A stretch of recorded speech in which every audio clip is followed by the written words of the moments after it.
My name is Medea, and I'm here representing CodePink. How many of you have heard of CodePink? Anybody not have heard of CodePink?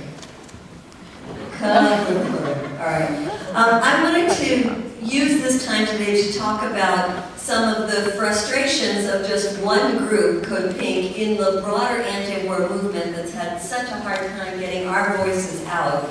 As Mark said, the mainstream media was not just the lapdogs, they were part of this drumbeat to go to war and ignored that there was a peace movement. How many of you in the room went out to marches against the war before it began?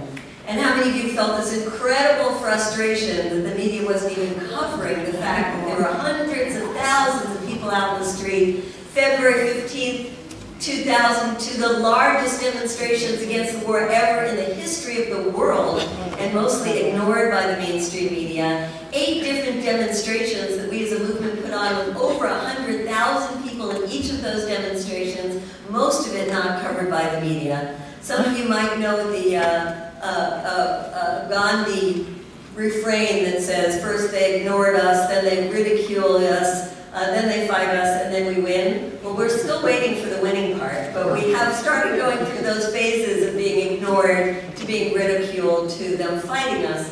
And I want to go through with a bunch of slides that I'm going to run through very quickly, just to give you a sense of what one group of many groups has tried to do to get the media to pay attention, not because we want to be in the media, but because we want the people of this country to know that there is a strong anti-war movement out there, and we want the people of the world to know that there are lots of people in the United States that are absolutely opposed to the policies of our administration. And that's why we do the work that we're doing. So we have not been successful in ending the war in Iraq by any means, but we have been successful in building up public opinion, which despite the media of this country, the majority of people for the last several years have been on our side saying this war was a huge mistake and they want our troops to come home.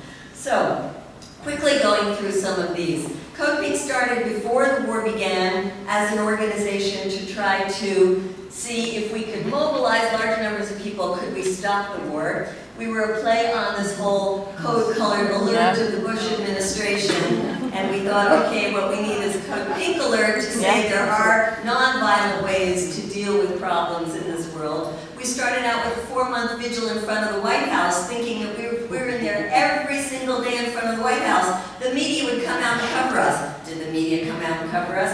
No, not at all. We started organizing demonstrations. We helped create the largest coalition of anti-war groups, United for Peace and Justice. We brought in celebrities like Sean Penn or like Dick Gregory, Patch Adams,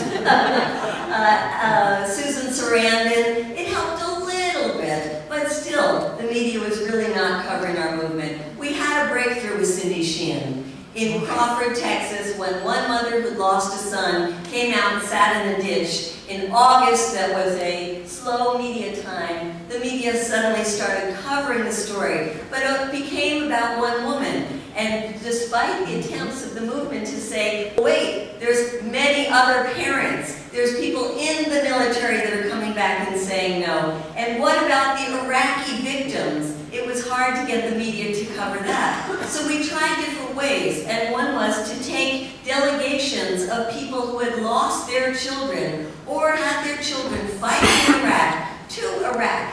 Now you would think that would be a huge media story. The man in front, Fernando Suarez de Solad, lost his son in the first week of the war. The woman in the back, Amani Gonzalez, lost her 18-year-old son in the war. All of these women here lost their children in the war, except for the gray-haired woman on the side whose son was a firefighter in 9/11 and said, if you're going to Iraq to show that we love the Iraqi people and are taking the material aid, I want to go because they're using the death of my son as a firefighter in 9/11 to justify this war. We had media from all over the world following us on these delegations, but it didn't get covered in the U.S. media.